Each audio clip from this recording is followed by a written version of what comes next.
The Florida sun beat down on Trump International Golf Club, casting long shadows across the meticulously manicured greens. Palm trees swayed gently in the breeze, their fronds whispering secrets of the ocean to anyone who would listen. It was supposed to be a day of leisure, a brief respite from the tumultuous world of politics for former President Donald J. Trump. Friends and supporters gathered, sharing laughs and stories, enjoying the serene environment. He was on the 13th hole, his signature red "Make America Great Again" cap perched on his head, when the tranquility was shattered. The cap, a symbol of his campaign, stood out vividly against the green backdrop. A figure later identified as 27-year-old Michael Davis emerged from the tree line bordering the fairway. His sudden appearance caught the attention of a few, but most remained unaware. He moved with a chilling purpose, his hand concealed within his windbreaker. Each step he took seemed to echo ominously, a stark contrast to the otherwise peaceful surroundings. Whispers rippled through the gathered onlookers as Davis quickened his pace. Something was wrong. The murmurs grew louder, a collective sense of unease spreading. The air crackled with tension, an invisible thread of anxiety weaving through the crowd. Trump, oblivious to the approaching danger, lined up his putt. His focus was unwavering, his mind solely on the game. The peaceful scene was about to erupt in chaos. The calm before the storm was palpable, a moment frozen in time before everything changed. The scream pierced the air just as Davis lunged from the tree line. Time seemed to slow, every second stretching into an eternity as the tension mounted. The Secret Service agents, ever vigilant, reacted in an instant. Their eyes, trained to detect the slightest hint of danger, locked onto the threat. Their training kicked in, honed from years of anticipating threats both real and imagined. Every drill, every scenario they had practiced, now came into play. One agent tackled Davis, driving him to the ground with a thud. The force of the impact echoed the urgency of the situation. Another shielded Trump, hustling him away from the scene as the crowd erupted in panic. The agents formed a protective barrier around him, ensuring his safety. The manicured green of the golf course became a scene of controlled chaos. What was once a serene setting turned into a flurry of movement and noise. Golf carts screeched to a halt, their sudden stops adding to the cacophony of the moment. Shouts and screams filled the air, a chorus of fear and confusion that seemed to amplify the urgency of the situation. But through it all, the Secret Service remained calm, their professionalism never wavering as they secured the former president. Their composed demeanor was a stark contrast to the chaos around them. Within seconds, Davis was subdued, face down on the grass, his threat neutralized. The swift and decisive action of the agents ensured that the danger was contained.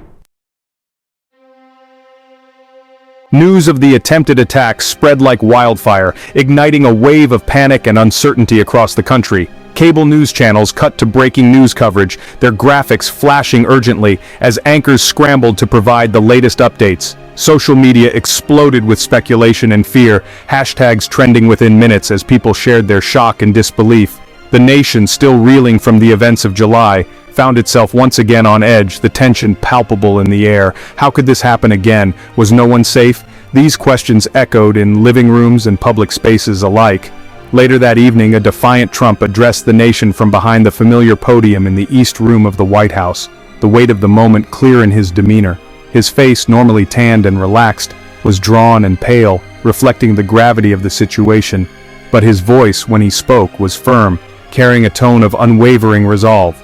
"This was a sick act by a very sick individual," he declared, his eyes narrowed with determination. "But I want to assure the American people I will not be intimidated." His words were a promise, a vow to the nation. "I will not be silenced." His voice grew stronger, echoing through the room. "We will find those responsible, and we will bring them to justice." His final words left no room for doubt, a pledge to the American people. The attempted assassination sent shockwaves through Washington, D.C. The FBI, already stretched thin by the ongoing investigation into the July attack, immediately took the lead on the case. Agents fanned out across the country, following leads and chasing down every whisper. Who was Michael Davis? What was his motive? And was he acting alone? Early reports painted a picture of a troubled young man, adrift and consumed by anger. Social media posts attributed to Davis revealed a deep hatred for Trump and his policies. But were these the ramblings of a lone wolf, or were they clues to a larger conspiracy? The FBI was determined to find out. The September attack came just 2 months after the first attempt on Trump's life in July 2024. That incident, a chillingly similar scene, unfolded during a campaign rally in Iowa. A lone gunman, later identified as 32-year-old Sarah Jenkins, had opened fire on Trump as he greeted supporters. Jenkins was tackled by a combination of Secret Service and bystanders before she could injure anyone. The July attack had sent shockwaves through the nation, raising questions about security protocols and the increasingly polarized political climate.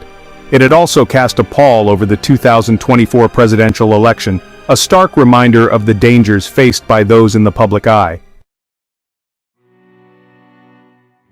World leaders were quick to condemn the attack. British Prime Minister Rishi Sunak called it a cowardly act of violence. Canadian Prime Minister Justin Trudeau expressed his deepest concern and offered Canada's unwavering support. From Moscow, Russian President Vladimir Putin, a frequent target of Trump's ire, issued a rare statement condemning the attack and calling for a thorough and impartial investigation. Back in Washington, President Joe Biden addressed the nation, his voice heavy with concern. "This is not who we are," he said, his eyes filled with sadness. "Violence has no place in a democracy. We must come together as Americans to reject hatred and division." Despite the swift actions of the Secret Service and the arrest of Michael Davis, the September attack left a lingering sense of unease.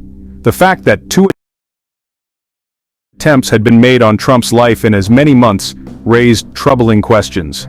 Were these isolated incidents, or were they indicative of a broader threat? Was the Secret Service doing enough to protect the former president? And what did this mean for the future of American democracy? Speaking to reporters, Vice President Kamala Harris expressed her concern. "We cannot allow fear and violence to become the new normal," she said. "We must remain vigilant and united in the face of these threats." As the investigation into the September attack unfolded, the nation waited anxiously for answers. Who was Michael Davis, and what drove him to attempt to assassinate Donald Trump? Was he acting alone, or were there others involved? And what measures could be taken to prevent such attacks from happening again? In the wake of the attack, security was heightened around Trump and other high-profile figures. The debate over gun control, always a contentious issue in American politics, was reignited with renewed urgency, and the nation grappled with the sobering realization that even in a democracy, even in the 21st century, violence could erupt at any moment.